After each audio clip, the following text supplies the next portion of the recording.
ఒక్క ఓటమి ఆ మాజీ సీఎం సైలెంట్ అయిపోయేలా చేసిందా? లేక నేనున్నానంటూ మళ్లీ యాక్టివ్ పాలిటిక్స్ చేస్తారా?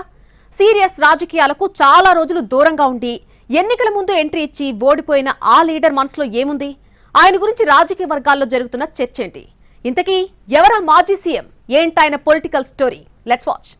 నల్లారి కిరణ్ కుమార్ రెడ్డి. ఏపీ పాలిటిక్స్ ఆ మాటకొస్తే ఉమ్మడి రాష్ట్ర రాజకీయం తెలిసిన వారికి పెద్దగా పరిచయం అవసరం లేని పేరు. రాష్ట్ర విభజన తర్వాత కాంగ్రెస్ పార్టీకి గుడ్ బై చెప్పి 2014లో జై సమైక్యాంధ్ర పార్టీ పెట్టుకున్నారాయన.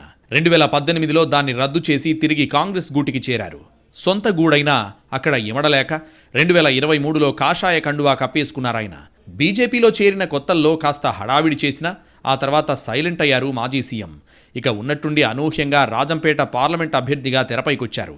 ఏపీలో టీడీపీ, జనసేన, బీజేపీ కూటమి పొత్తులో భాగంగా రాజంపేట ఎంపీ సీట్ బీజేపీ కోటాలోకి వెళ్ళింది. ఎన్నికలకు కొద్ది రోజుల ముందు కూటమి అభ్యర్థిగా నల్లారి పోటీ చేసి కొద్దిలో విజయాన్ని చేజార్చుకున్నారు.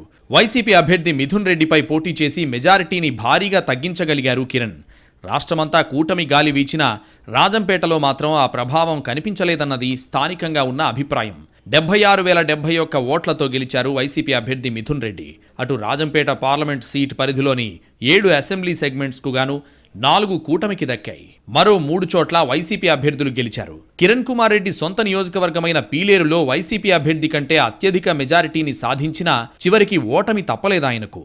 ఈ పరిస్థితుల్లో ఆయన భవిష్యత్తు చిత్రం ఏంటన్న చర్చ జరుగుతోంది. 10 ఏళ్ల పాటు అడపాదడపా తప్ప పెద్దగా యాక్టివ్ పాలిటిక్స్ చేయని కిరణ్ కుమార్ రెడ్డి సడన్ గా ఎంపీ అభ్యర్థి కావడం, ఓడిపోవడంతో చావోరేవో ఇక్కడే తేల్చుకుంటానని ఉంటారా, లేక మళ్లీ మౌనవ్రతం పాటిస్తారా అన్న చర్చ జరుగుతోంది. మాజీ ముఖ్యమంత్రి సీరియల్ పాలిటిక్స్ చేస్తారా లేక గెస్ట్ రోల్ పోషిస్తారా అన్న ప్రశ్నకు సమాధానాలు వెదికే పనిలో ఉన్నాయి రాజకీయ వర్గాలు.